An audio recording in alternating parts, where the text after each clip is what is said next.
Hi,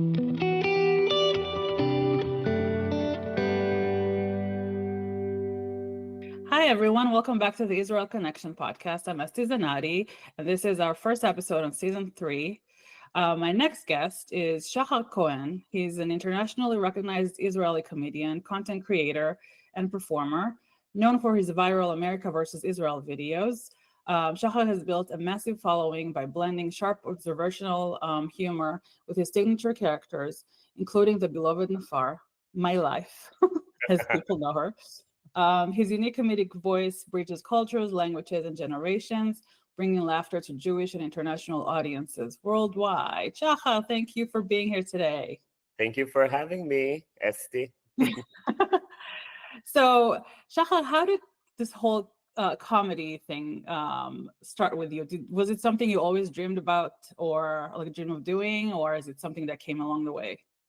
So basically, being a creator was always in me. It was more music side. I really love playing the piano, singing, and my dream actually growing up was being a singer. But we always, as 90s kid, we had the video camera. We fooled around with the video camera and then put it on videotape or whatever it was Yeah. to put it on the screen and watch ourselves. So I feel like it was always in me making those skits. I did it with my cousins, with my family. And the only thing that changed was that back then we didn't have the platforms to be discovered in such a big magnitude as you have today. So if I take back to after the army, what I really wanted after the army is to be stable when it comes to my living, like earn money and have a good job. So I went to study economics and business, and like I just went with the career that will bring me stability. But then at 31, platforms such as TikTok and then Reels started. Mm-hmm. I started fooling around again like I did in the 90s. And this time, audience was on the other side waiting to discover me. So I feel like this is the only thing that changed for me to be where I am today. So just the creation, I guess, of social media and all these platforms that allow you to show yourself to the entire world, I guess. Yeah, I was working when I started all of this at Procter and Gamble. I was a brand manager. It had nothing to do, Oh, wow. with what I do today. I had a career in marketing. Then I moved to high tech. But it just started becoming from a hobby to my life, basically. And my life is like, Yeah. now when I say my life, everyone are like, my life. But I can break it through for you, but probably your next questions will be around my content and how did it all happen to become a worldwide success. But it started and gradually it grew to be what it is today. So speaking of that, so bring to Yeah. the next question. What was the first video you posted that made you realize that you have something that the world wants and not just in Israel? Okay, so with the world, so I started gaining a lot of popularity mainly for comparing. I had videos where I compared life in the past versus today. Mm-hmm. So this was very, very popular in Israel on TikTok and Instagram. I did the accent of the 60s in Israel, and I compared like the life then versus now. Then when I wanted to grow to do more kind of content, I said, if I do then versus now videos, I can keep that template and do America versus Israel videos. Mm-hmm.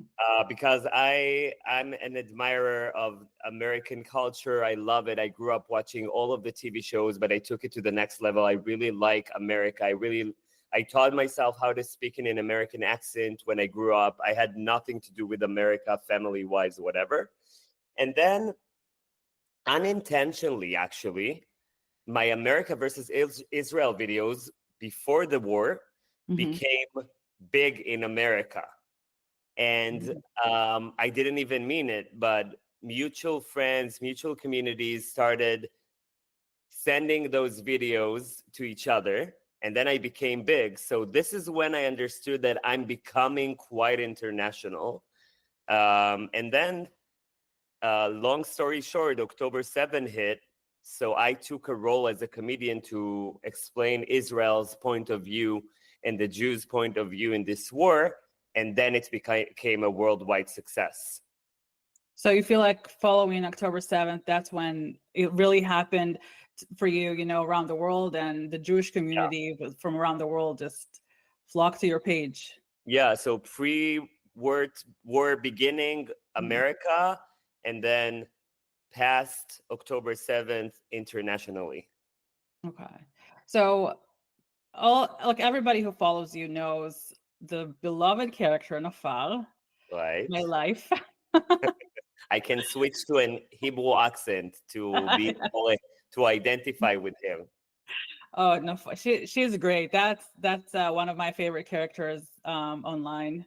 I love her, and I love the Japs because I feel like I haven't done a Jobs videos in a while. I know.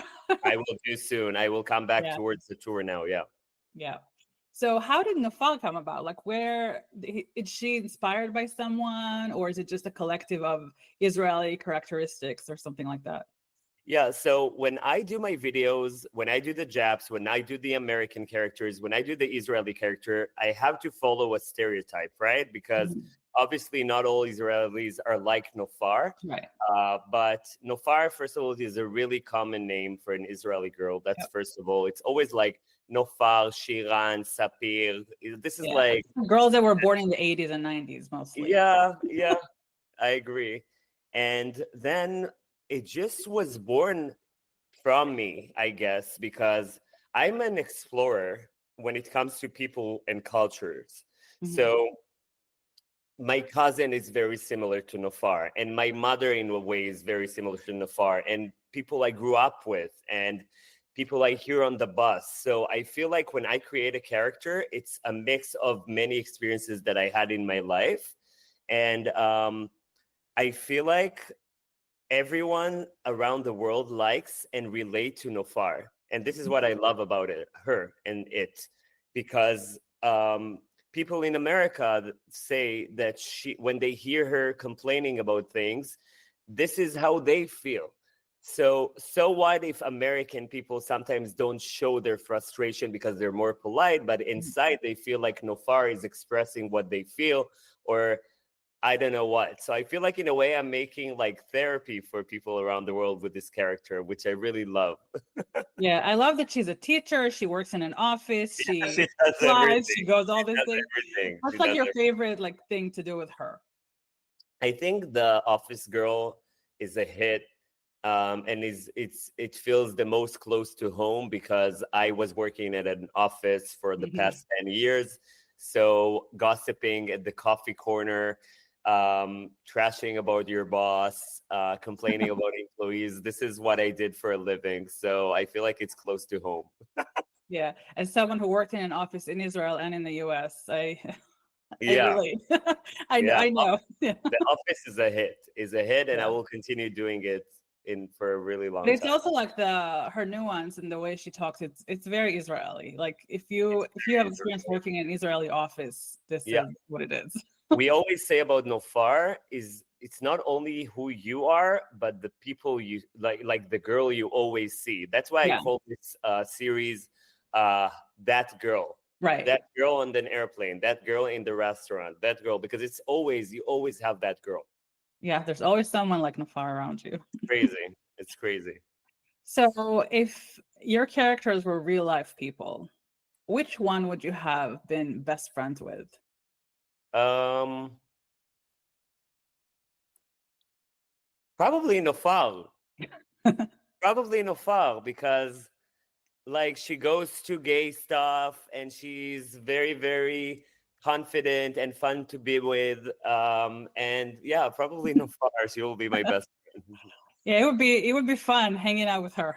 Yeah, I really want her with me when I go to Ofer Nisim in Oh, Israel for the gay parade. I really want Nofar with me. And sometimes I'm like, no, that's me. But I really, I really there's like, someone out there for you, Shahar. Someone like her, exactly like yeah, her. yeah. My Your cousin. But cousin. she's like, she has kids now, but we grew up she's very Nofar. Yeah. Yeah. Yeah. So aside from Nafar, which character do you like to play most? Um, let's think. I really like to play the American girl that I do in Israel, Mhm. experiencing like the coffee order or Yeah, the the lost American girl in Israel. huh? She's very lost in Israel. Like she's She's like very very new. lost. Yeah. I really like to do the American characters because it's really reminds me of what I grew up watching. So I feel like it's a mix of Monica and Rachel in a way, and Lindsay Lohan. I really like to play characters. So I feel like I'm very influenced by the people I grew up watching. So it's funny because I like my American characters are a lot about what I grew up watching, and my Israeli ones are what I grew up living beside All right. along. And yeah, it's fun to bring it to life, and it's fun that people like it and even relate to it. Getting messages from Americans born and raised saying, "How do you know our lives so well?" I feel super flattered about this because I didn't grow up in America, so I love it. Yeah, I guess we're like all of us are influenced by, like, not all of us, but a lot of us are influenced by American TV shows and movies. And me personally, I've never been to America until I was 24, but I always wanted to be here. I always loved the American music and Yeah, shows and movies and like the culture, even though I was never here before until then. So yeah, I agree with you. yeah. So what is like one thing that people would be surprised to know about you? Surprised to know about me. Hmm. Mm, let's think. I want to really take this one seriously. Surprised to know about me. Um, that I was, no, maybe it's not surprising that I was like in a high school that is more religious and I wore a kippah for Oh, that is a little surprising. a little I didn't know that. surprising Mm. because we're a secular family, but I had a really difficult childhood, more towards middle school where I Mhm. was bullied for being gay. And then my mom was looking for a school that I will not get bullied in. Mhm. And it was a special school. It's called Reut. It's a pluralistic religious school, but half of the school was secular people, half religious, and everyone wore a kippah. You didn't even know who's religious or not, but the thing about it was being pluralistic towards each other. So no violence, and it really brought me closer to religion in that time. So yeah, I was putting tefillin every day, and this was a wonderful experience for me. That sounds good. It's Yeah. good that you were able to find this place. Yeah, That was and good. with religion being Yeah, gay, which is not always so trivial. right. But yeah, it was an amazing spiritual experience. Are you I have to still? I have to give an example. Mhm. My friends who were religious, when they came to my house, they ate in whichever plate I gave them, even though we didn't keep two sinks for dairy and meat and stuff Mhm. like that. And then I asked them why, and they said that the religion that they were raised on is it's more important the respect between the person and his friend than the person to God. I don't know if to call it to God, but בין הבן אדם לחברו יותר חשוב מבין הבן אדם למקום. Yeah, Uh, to the place, like not tradition, but like to the rules, I guess, of the. place, yeah, to the place I Yeah, think they yeah, translated. And this was very amazing to me because they said that if you don't respect your friend, it's like you don't respect God because we were all born from God.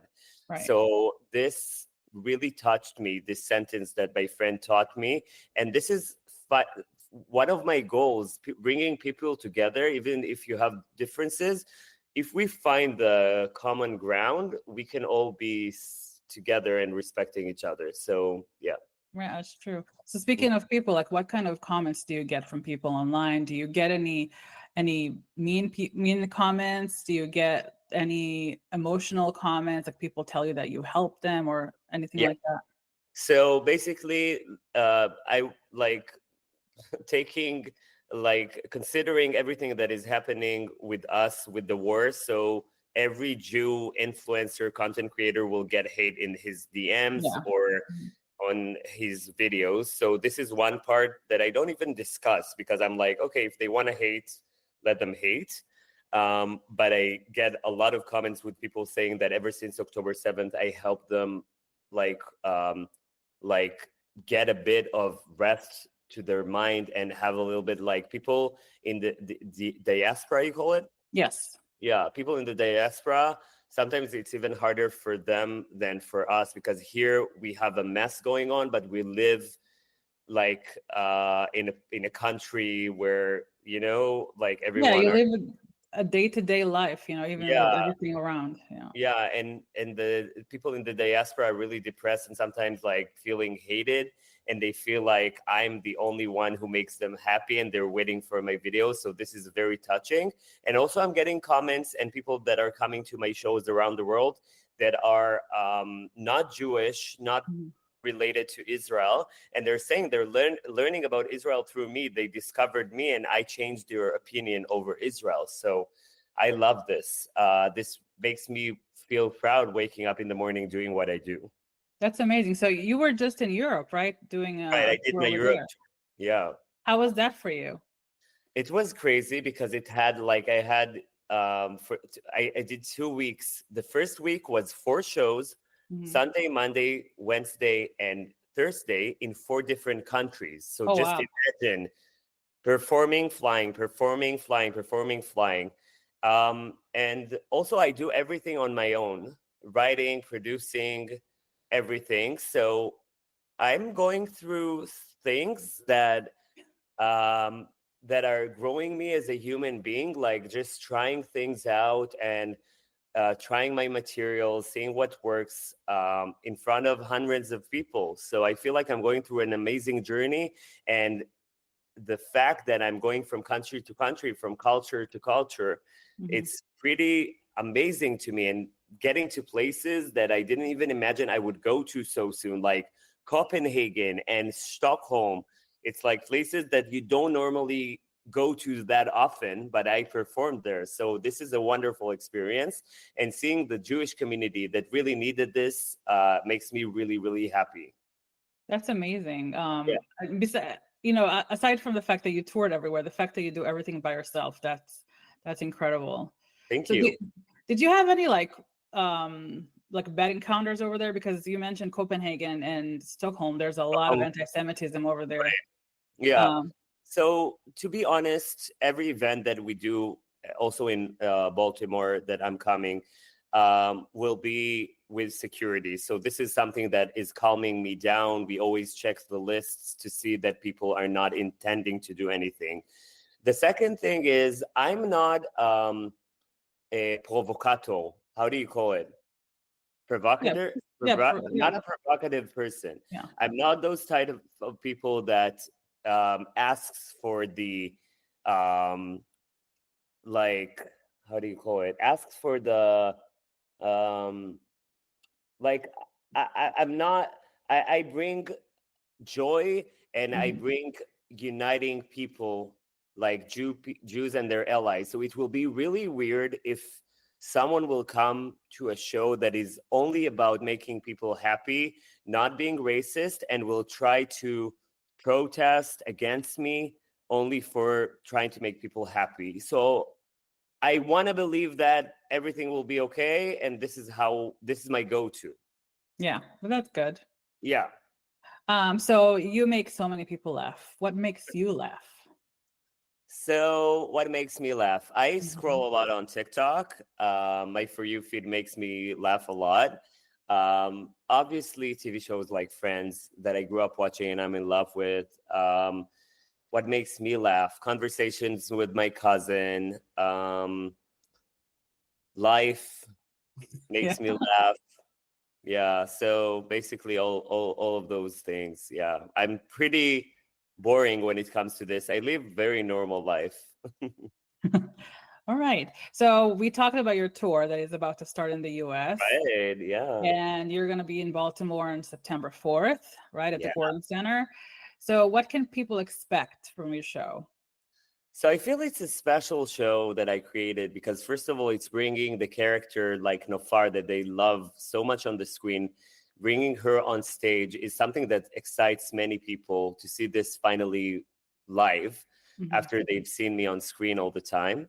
The part of Nofar's show will be her coming very confident, engaging with the audience and teaching them how to live in Israel with a lot of other surprises that are coming from her side. And then Shahar's part is very much laughing about all the cultures that I meet every day, about the differences between cultures and what's funny about the locals versus other cultures, and then eventually laughing about how hard it is being a Jew.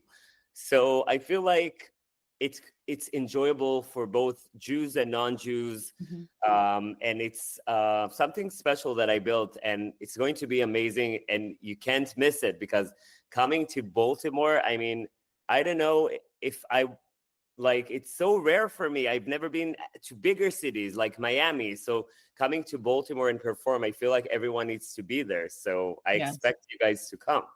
And it's good for all ages, right? Yeah, for all ages. I had from 5 years old to 80, Great. That's a good 90. to know. Yeah. That's good. And in case people don't know, where else will you be performing other than Baltimore?